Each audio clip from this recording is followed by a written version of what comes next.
السلام علیکم. یہ ایک سوال ہے کہ کیا دولت واقعی رزق کی نشانی ہے؟ ہم اکثر ایک غلط پیمانہ بنا لیتے ہیں. جس کے پاس زیادہ دولت ہو ہم سمجھتے ہیں اللہ اس سے خوش ہے. لیکن قرآن ایک سوال پوچھنا ہے، کیا مال واقعی رضا کی علامت ہے؟ سورہ فجر کے مطابق انسان جب آزمائش میں مال بناتا ہے تو کہتا ہے میرے رب نے مجھے عزت دی، اور جب رزق محدود ہوتا ہے تو سمجھتا ہے میرے رب نے مجھے ذلیل کر دیا. قرآن اس سوچ کو چیلنج کرتا ہے کہ مال کی زیادتی یا کمی انسان کی قدر کا پیمانہ ہے. تو اس لیے سورہ سبا میں کہہ دیا کہ میرا رب جس کے لیے چاہتا ہے رزق کشادہ کرتا ہے اور جس کے لیے چاہتا ہے کم کر دیتا ہے. رزق مقدار نہیں، ایک آزمائش اور ذمہ داری ہے. تو یہ ہے وہ سوال، اور اس میں جو حوالہ دیا سورہ فجر اور سورہ سبا کا، ہم ان آیتوں کو بھی دیکھ لیتے ہیں. لیکن دراصل مسئلہ یہ ہے کہ یہ بھی روایتی ترجمے سے سوال ہے، اور روایتی ترجموں میں اللہ اور اس کے رسول کی اہانت زیادہ کی گئی ہے، احکامات کو سمجھا کم گیا ہے، کیونکہ یہ خالص اللہ کے کلام سے نہیں لیتے. اگر اللہ کے کلام کی ملاوٹ کے بغیر ان کی سمجھ میں ہی بات نہیں آتی. اب دیکھیے انہوں نے جو سورہ سبا کا ترجمہ لکھا ہے کہ میرا رب جسے چاہے رزق کو بڑھا دیتا ہے اور جس کے لائق کم کر دیتا ہے، محدود کر دیتا ہے. تو یہ اللہ پر صریح الزام تراشی ہے، بہتان ہے. کاش لوگ اسے سمجھیں. تو بہرحال ان آیتوں کو سمجھانے سے پہلے میں چند الفاظ آپ سے کہنا چاہتا ہوں. اگر دولت اللہ کی نشانی ہے تو قرآن کیا کہتا ہے؟ زیادہ پیسہ زیادہ عزت، قرآن کا جواب مختلف ہے. امیر ہونا کامیابی ہے یا صرف ایک امتحان؟ کیا غریب اللہ سے دور اور امیر اللہ کے قریب ہوتا ہے؟ بینک بیلنس بڑھتا ہے لیکن کیا زندگی بھی کامیاب ہے؟ تو یہ سوالات بھی میں نے روایتی ترجموں کی وجہ سے کیا ہے، وگرنہ اللہ نے ایسی کوئی بات ہی نہیں کی ہے. لیکن ہمارا جو روایتی اسلام ہے اس میں آپ دیکھ لیجئے کہ ہر جگہ چھوٹ امیروں کو ہے، سہولت امیروں کو ہے، غریبوں کے لیے صرف وظائف ہے. امیر بھی وہ وظیفہ پڑھ لے تو پھر فائدہ کس کو رہا؟ آپ دیکھ لیں کہ زکوٰۃ بھی مالدار نکالتا ہے، حج بھی مالدار آدمی کرتا ہے، غریب بیچارہ نہ حج کر سکتا نہ زکوٰۃ نکال سکتا ہے. تو اللہ تو غریبوں کا نہیں ہوا، صرف امیروں کا ہو گیا. تو یہ سب کچھ ایسے بہتان ہے، ایسے الزام تراشی ہے جس کو سمجھنا بہت ضروری ہے. کیونکہ نادانستگی میں ان روایتی مترجموں کو درست ماننے کے چکر میں، اپنے مسلک کے پیچھے چلنے میں، قرآن کو گرامر اور روایتوں کا محتاج بنانے میں ہم اللہ پر بہت سارے الزام تراشی کر جاتے ہیں. کاش یہ بات سمجھ میں آئے اور اپنی ان غلطیوں کی اصلاح کریں تاکہ اللہ کے دیے گئے احکامات پر مکمل عمل کر کے وہ نتائج بھی حاصل کر سکیں جو اللہ دینا چاہتا ہے. تو بہرحال اب اس سوچ کو تبدیل کرنا تو ذرا میرے بس کی بات نہیں ہے. میں تو صرف اللہ کی بات، اللہ کی ہدایت کو منوان اس طرح پہنچا سکتا ہوں جس طرح اللہ نے اپنے کلام میں کہا ہے. لیکن ماننا یا نہ ماننا، سوچنا سمجھنا، یہ ہر انسان کا اپنا فعل ہے. اور پاکستانی قوم کی حالت تو اس لیے بھی نہیں بدلتی، یہ قوم خود اپنے آپ کو بدلنا نہیں چاہتی ہے. ہر ایک کوئی صرف فائدہ سمیٹنا چاہتا ہے، لیکن اس فائدے کو حاصل کرنے کے لیے جو محنت چاہیے، جو تگودو کرنی ہے، جو کوششیں کرنی ہے، جو تکالیف اٹھانی ہے، وہ کوئی نہیں چاہتا. ہر آدمی بیٹھ کر یہ کہہ لیں کہ حلوہ تو کھانا چاہتا ہے، لیکن حلوہ بنانے کے لیے جو چیزیں ضروری ہیں اور جو محنت کرنی ہے تاکہ حلوہ تیار ہو، اس کے لیے کوئی تیار نہیں ہے. تو آئیے ہم سب سے پہلے سورہ الفجر سے سمجھ لیں. سورہ الفجر کی آیت نمبر 15 سے 20 تک دیکھ لیں، 89 کی 15 to 20. پہلے آپ کے سامنے مروجہ روایتی ترجمہ پیش کر دے رہا ہوں اور پھر اس کے بعد ہم اس کی وضاحت بھی کر دیں گے. بس انسان کو جب اس کا رب آزمائے، پھر اس کو عزت دے اور نعمت دے تو وہ کہے میرے رب نے مجھے عزت دی. میں ساتھ ساتھ ہی اس کی وضاحت کرتا چلا جا رہا ہوں. اب آپ لوگوں کا یہ کام ہے کہ آپ سمجھیں کہ کہاں مروجہ ترجمہ بتایا اور کہاں ہم نے اس کی حقیقت کو واضح کیا ہے کہ اللہ کی بات کیا ہے، اللہ کے کلام کے روح سے بغیر کسی ملاوٹ کے، بغیر کسی سنت اور حدیث کے حوالے کے، خالص اللہ کے کلام کو کیسے سمجھا جائے، کس طرح سے سمجھا جائے. فَأَمَّا الْإِنسَانُ، بس یہ کہ جو انسان ہے، اِذَا مَبْتَلَاهُ، جب اسے آزماتا ہے، رب ہو اس کا رب، فاکرمہ ہو بس خوب اسے عزت دیتا ہے، ونعمہ ہو اور اسے نعمت دیتا ہے، فیقول بس وہ کہتا ہے ربی اکرمن، میرے رب نے مجھے عزت دیا۔ اور جب اسے آزمائے، اسے روزی اندازہ سے تنگ کر دے تو وہ کہے کہ میرے رب نے مجھے ذلیل کیا۔ اب دیکھیے یہاں اصل الفاظ کیا ہے، وَأَمَّا، اور یہ کہ جو اذا مبتلا ہو، جب جو اسے آزمایا، فقدر علیہ رزقہ، بس پیمانہ دیا اس پر اس کے سامان نشو و نما کا، فیقول ربی اہانن، بس وہ کہتا ہے میرے رب نے میری خوب اہانت کی، یعنی مجھے خوب ذلیل کیا، نیچا دکھایا۔ ہرگز نہیں، بلکہ تم یتیم کی عزت نہیں کرتے۔ کلا، ہرگز نہیں، بل ہاں، لا تکرم الیتیم، تم خاص تنہاؤں کی عزت نہیں کرتے، اور رغبت نہیں دیتے مسکین کو کھانا کھلانے پر۔ ولا تحاضون، اور تم ابھارتے نہیں ہو، یہ رغبت نہیں دلاتے ہو، علی طعام المسکین، خاص ٹھہراؤ میں آ جانے والوں کی ضروریات زندگی پر، اور تم مال میراث سمیٹ سمیٹ کر کھاتے ہو۔ وتاکلون، اور تم حاصل کر کے برتتے ہو، التراث، جو تمہیں وراثت میں ملا ہے، اکل لما، حاصل کر کے برتتے ہو ضرور اکٹھے کر کے، اور مال سے محبت کرتے ہو بہت زیادہ محبت۔ وتحبون المال، اور تم محبت کرتے ہو خاص مال سے، حبا جما، محبت جم کا۔ تو یہ میں نے اس کا لفظی ترجمہ ساتھ ساتھ کر دیا تاکہ بات آپ کے پر واضح ہوتا رہے۔ تو ان آیتوں میں اللہ نے بہت واضح طور پر بتایا ہے انسان کی زندگی ایک آزمائش ہے۔ یقینی سی بات، اللہ کو کیا ضرورت پڑی کہ ہمیں آزمائے، لیکن اللہ نے جو زندگی آپ کو دی ہے اور راستے بتائے کہ اس راستے پر چلنا، تو یہ اللہ کا راستہ ہے، اور اس کے علاوہ راستے پر چلو گے تو گمراہ ہو جاؤ گے، بھٹک جاؤ گے۔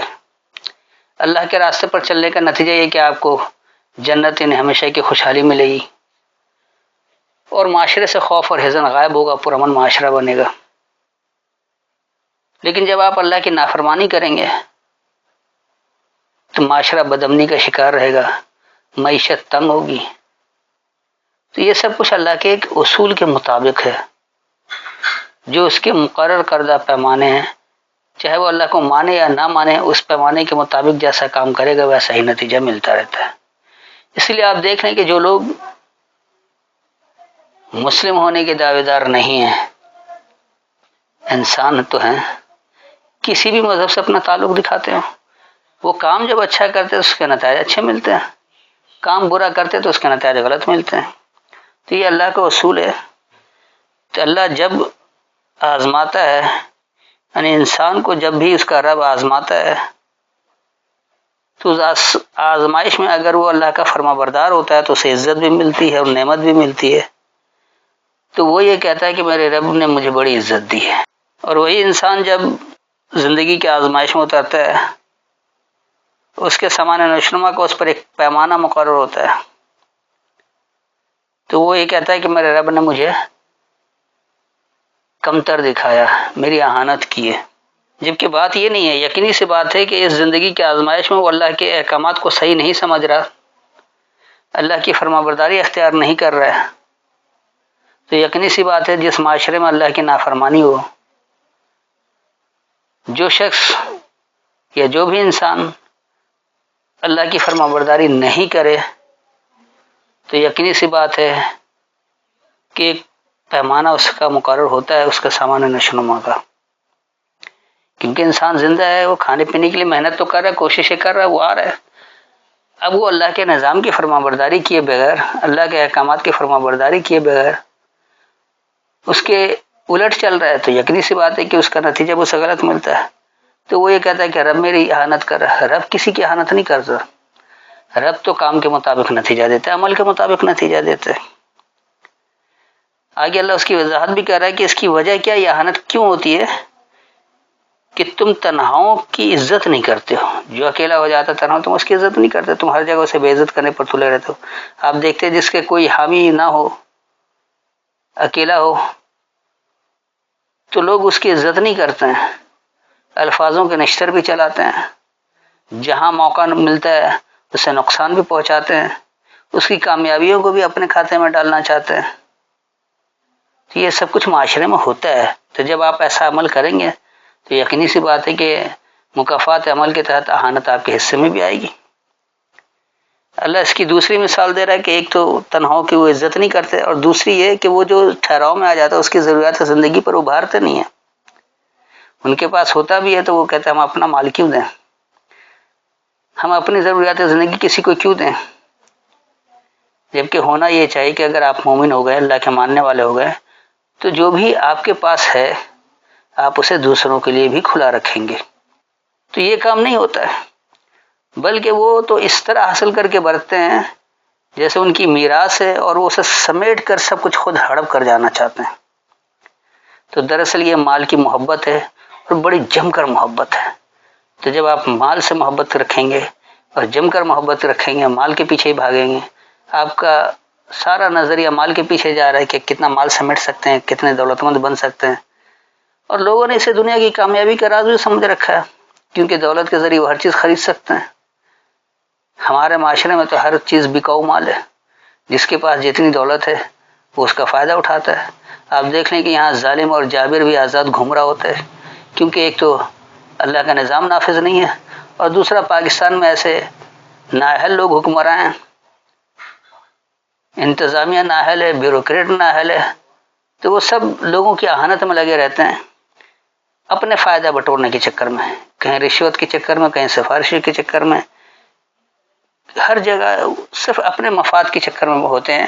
اپنے مال سے بہت محبت کرتے ہیں اور اس طرح جمع کر رکھتے ہیں کہ جیسے کبھی ان کے ہاتھ سے یہ خرچ ہی نہ ہو، ان کے پاس ہمیشہ کے لیے جمع ہو جائے. بینک بیلنس بڑھتا رہتا ہے، لیکن اخلاقیات پس سے پستر ہوتی چلی جاتی ہے. احساس ذمہ داری ختم ہو جاتا ہے، لوگوں کے دکھ درد کا احساس نہیں ہوتا ہے، نہ وہ کسی کی مدد کرتے ہیں، نہ وہ کسی کی عزت کرتے ہیں، اور نہ ہی وہ کسی کو اچھے کام پر ابھارتے ہیں. تو یہ تھا ان آیتوں کا خلاصہ. اب آئیے جو دوسری جگہ حوالہ دیا ہے سورہ سبا کا، اس کو بھی دیکھ لیتے ہیں. سورہ سبا میں آپ آیت نمبر 36 دیکھ لیں، 34 کی 36. آپ فرما دیں بے شک میرا رب جس کے لیے چاہتا ہے رزق وسیع فرماتا ہے، اور جس کے لیے چاہے وہ تنگ کر دیتا ہے، لیکن اکثر لوگ نہیں جانتے. اب دیکھیے اس مروجہ روایتی ترجمے میں سارا الزام اللہ پر ڈال دیا کہ اللہ جس کے لیے چاہے رزق کو وسیع کر دیتا ہے اور جس کے لیے چاہے تنگ کر دیتا ہے. یہ اللہ سے میری کوئی دوستی ہے، اللہ سے میری کوئی محبت ہے، کوئی رشتہ داری ہے، کوئی سفارش ہے کہ رزق وسیع کر دیا، یا میری کوئی دشمنی ہے، میں نے کوئی زیادتی کر رکھی ہے کہ وہ رزق کو تنگ کر دے؟ اللہ ایسا نہیں کرتا. آئیے اس آیت کو سمجھتے کہ یہاں بات کیا ہو رہی ہے. قل کہو انا ربی بے شک میرا پرورش کرنے والا، مجھے بتدریج پروان چڑھانے والا میرا رب، یبسط الرزق وہ پھیلاتا ہے سامان نشونما، لمن یشاء اس کے لیے جو یہ چاہے.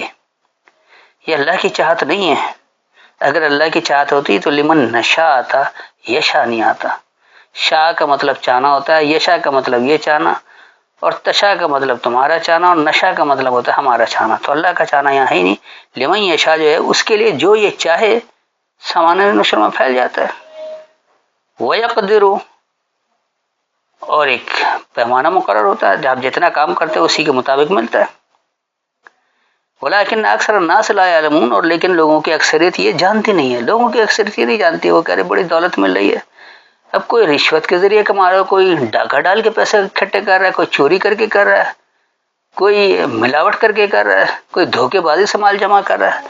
تو آپ کر کے اللہ نے اس کے ہاتھ پکڑ لیا اور بہت دولت اس کو بے انتہا دے دیا. جس چیز میں یہ ہاتھ ڈالتا سونا بن جاتی، اور جس کے پاس نہیں ہوتا وہ کہتا ہے کہ اللہ تو لگتا ہے مجھ سے ناراض ہے کہ میں سونے میں بھی ہاتھ ڈالتا ہوں تو مٹی بن جاتی، کچھ ہوتا ہی نہیں، آتا ہی نہیں. بات یہ ہے کہ آپ نے اپنے عمل پر توجہ نہیں دیا کہ آپ جو کوششیں کر رہے ہیں وہ کس پیمانے پر جاری، کس طرح سے ہو رہا ہے، اس معاشرے میں کیسے کیا کچھ ہوتا ہے۔ بے شک آپ دھوکہ دہی نہ کریں، آپ لوگوں کا ناجائز مال نہ کھائیں، آپ رشوتیں نہ بٹوریں، آپ سفارش قبول نہیں کریں، حق کے ساتھ آپ کام تو کریں، دیانتداری کے ساتھ آپ کام تو کریں، تو دیکھیے آپ کو بھی وہ نتیجہ ملتا ہے یا نہیں ملتا ہے، کیونکہ آپ جو عمل کریں گے اس عمل کا نتیجہ تو آپ کو ملنا ہی ملنا ہے، وہ ایک پیمانہ مقرر ہے، تو اس کے تحت آپ سے کوئی نہیں چھین سکتا، کوئی نہیں روک سکتا۔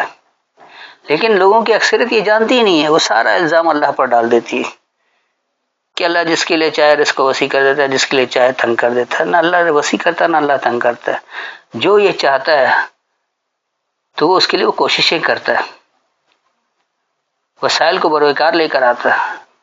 کچھ لوگ ایمانداری سے آتے ہیں اور کچھ جو وہ چور راستہ تلاش کرتے ہیں، رشوت دے کر، سفارش کروا کر، لوٹ مار کر کے، دھوکہ دہی کر کے، ظلم کر کے، ذخیرہ اندوزی کر کے، مختلف حربے ہیں، تو یہ اللہ کی نافرمانی والے حربے ہیں۔ تو جب آپ نافرمانی کے حربے سے استعمال کرتے ہیں تو اس کی تباہی بھی ویسے ہی آتی ہے، کیونکہ بہرحال مکافات عمل تو ہے۔ لیکن اگر آپ ایمانداری سے اپنا کام کرتے ہیں تو وہ جو مقرر کردہ پیمانہ ہے، جو اللہ نے جس کام کا جو پیمانہ مقرر کر رکھا ہے وہ تو آپ کو ملنا ہی ملنا ہے، اس سے آپ کو کوئی نہیں روک سکتا، اللہ آپ سے چھینتا نہیں زبردستی۔ یہ ضرور ہے کہ لوگوں کی اکثریت اس بات کو جانتی نہیں ہے، مانتی نہیں ہے۔ میں حجت تمام کرنے کے لیے آپ کے سامنے ایک آیت اور رکھوں گا، اور اس کے لیے آپ آئیے سورہ الحشر اور اس کی آیت نمبر 7، 59 کی 7۔ اللہ نے بستیوں والوں سے جو مال اپنے رسول کو دلوائے تو وہ اللہ کے لیے ہے اور رسول کے لیے، اور رسول کے قرابت داروں کے لیے، اور یتیموں، مسکینوں اور مسافروں کے لیے، تاکہ وہ دولت نہ رہے تمہارے مالداروں کے ہاتھوں کے درمیان ہی گردش کرتی، اور تمہیں رسول جو عطا فرمائے وہ لے لو، اور تمہیں جس سے منع کرے اس سے تم باز رہو، اور تم اللہ سے ڈرو، بے شک اللہ سخت سزا دینے والا ہے۔ یہ ہے مروجہ روایتی ترجمہ۔ اس سے بہت سارے اشکال پیدا ہوتے ہیں، اور یہاں سے لوگ لیتے ہیں کہ جو تمہیں رسول دے وہ لے لو، اور جس سے منع کرے رک جاؤ، اور اس کے نام پر حدیث گھڑ کے دے رکھا ہے، غیر اللہ کی کتابیں بنا کر دے رکھی کہ یہ ہے اللہ کا رسول یہ دے رہا ہے۔ ہرگز یہاں یہ بات نہیں، آئیے اس آیت کو سمجھتے ہیں۔ ما افاء اللہ، جو مکمل کرتا ہے اللہ، اللہ رسول ہی اپنے پیغامات دینے کے ذریعے پر، من اہل القرى، بستی کی اہلیت والوں میں سے، فللہ وللرسول، بس اللہ کے لیے اور اس کے رسالے کے لیے، ولذی القربى، اور اس کے قریبی قوت والوں کے لیے، والیتامى والمساکین، اور تنہاؤں کے لیے اور ٹھہراؤ والوں کے لیے، وابن السبیل، اور بنیادی راستے والوں کے لیے، کئی لا یکونوا، تاکہ نہیں یہ ہو، دولتم بین الاغنیاء منکم، دولت تمہارے تم میں سے بے پرواہوں کے درمیان، وما آتاکم الرسول فخذوہ، اور جو تمہیں دے رسالہ یعنی اللہ کی کتاب القرآن، بس اسے پکڑ لو، وما نہاکم، اور جو تمہیں باز رکھے عنہ اس کے بارے میں، فانتہوا، پس باز رہو، واتقوا اللہ، اور اللہ کے پابند ہو جاؤ، ان اللہ شدید العقاب، بے شک اللہ سخت انجام دینے والا ہے۔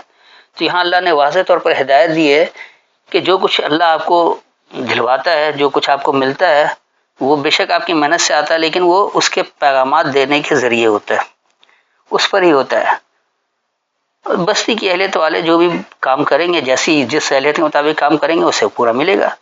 تو اس میں پھر اللہ بتا رہے کہ اللہ کے لیے، اس کے رسالے والوں کے لیے، قریبی قوت والوں کے لیے، تنہا اور سکونت والوں کے لیے، بنیادی راستوں والوں کے لیے۔ تو جو کچھ آپ کے پاس حد ہوتا ہے ان ضروریات میں خرچ ہوگا، اور یہ کس لیے کہ دولت جو ہے آپ میں سے بے پرواہ لوگوں کے درمیان میں ہی نہ رہے۔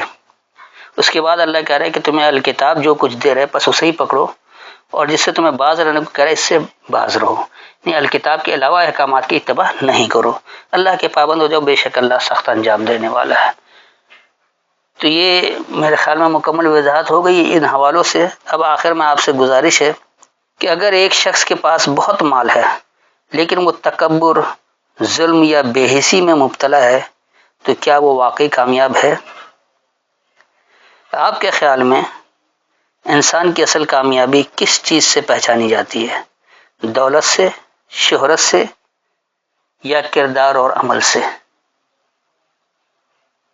تو آپ کمنٹ میں اپنی رائے کا ضرور اظہار کریں تاکہ ہمیں بھی اندازہ ہو کہ آپ لوگ توجہ سے سنتے ہیں اللہ کی بات کو سمجھتے ہیں، اس پر عمل کرنے کی کوشش کر رہے ہیں۔ اس طرح اگر ہو جائے تو جلد از جلد وہ معاشرہ قائم ہو جائے گا جو اللہ ہمیں کہتا ہے، یعنی ایسے باکردار افراد اکٹھے ہو جائیں گے، اور جب باکردار افراد اکٹھے ہوں گے تو بہترین معاشرہ بنے گا۔ جب معاشرہ بن جائے گا تو معیشت اچھی ہوگی، استحکام ہوگا، اور پھر وہ ریاست بن جائے گی، اور اس ریاست میں سلامتی والا نظام نافذ ہوگا جو اللہ نے لوگوں کے لیے پسند کیا ہے۔ تو امید ہے کہ بات کی مکمل وضاحت ہو گئی اور ہر ایک کی سمجھ میں بھی آ گیا ہوگا۔ پھر بھی اگر کوئی تشنگی محسوس ہو، کوئی بات سمجھ میں نہ آئی ہو، اور آپ سمجھ رہے ہو کہ انہی آیتوں میں آپ کے سوال کا جواب بھی تھا، تو آپ آیت کے حوالے سے سوال کر سکتے ہیں، آپ کو اکیلے بھی جواب دیا جا سکتا ہے۔ السلام علیکم۔